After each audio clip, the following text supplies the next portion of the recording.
ఉదయగిరి రాజ్య మహారాజు ధర్మపరుడు, ప్రజల కష్ట సుఖాలనెరిగి పరిపాలించేవాడు. వారి రాజ్యంలో వెంకయ్య అనే రైతు కష్టపడి వ్యవసాయం చేసేవాడు. చక్కని మెలకువలు పాటించి పంట పండించడం వల్ల అందరికన్నా ఎక్కువ దిగుబడి సాధిస్తాడు. వెంకయ్యను ప్రోత్సహించడం కోసం మహారాజు అతడికి ఒక గుర్రాన్ని బహుమతిగా ఇస్తాడు. వెంకయ్య ఆ గుర్రాన్ని ఎంతో ప్రేమగా చూసుకునేవాడు. సమయానికి దానా పెడుతూ తన పొలం పనుల కోసం ఉపయోగించేవాడు. వెంకయ్య ఎంత బాగా చూసుకున్నా కూడా గుర్రానికి నచ్చేది కాదు.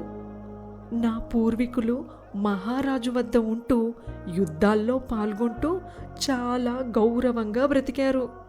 నేను మాత్రం ఇలా పొలం పనులు చేస్తూ నీచంగా బ్రతుకుతున్నాను అని బాధపడేది గుర్రం. ఒకరోజు వెంకయ్య ఇంటికి ఒక దొంగ వస్తాడు. గుట్టు చప్పుడు కాకుండా ఇంట్లోకి ప్రవేశించి దొరికిన వస్తువులన్నీ మూటగట్టుకుంటాడు. ఇదంతా గుర్రం గమనిస్తూనే ఉంటుంది. కానీ అరిచి యజమానిని లేపాల్సిన అవసరం నాకేంటని ఊరుకుంటుంది. పైగా దొంగ వెళ్ళిపోబోతుండగా వెంకయ్య వద్ద ఉండడం ఇష్టం లేని గుర్రం, అయ్యా, దయచేసి నన్ను చెట్టుకు కట్టిన తాడు విప్పండి అని అంటుంది గుర్రం. ఆ తాడు విప్పితే నాకేంటి లాభం అని అంటాడు దొంగ.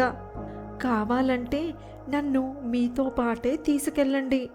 మీ పనిలో మీకు సహాయం చేస్తూ మీకు విశ్వాసంగా ఉంటాను అని అంటుంది గుర్రం.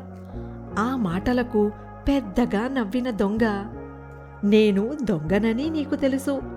నీ యజమాని సొత్తు దోచుకెళ్తుంటే అతడికి ఏమాత్రం సహాయం చేయకుండా నిమ్మకు నీరెత్తినట్టు ఉన్నావు.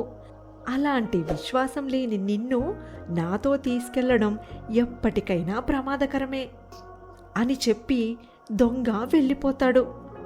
ఒక దొంగ కూడా నాకు విశ్వాసం లేదని నన్ను పట్టించుకోకుండా వెళ్ళిపోయాడు.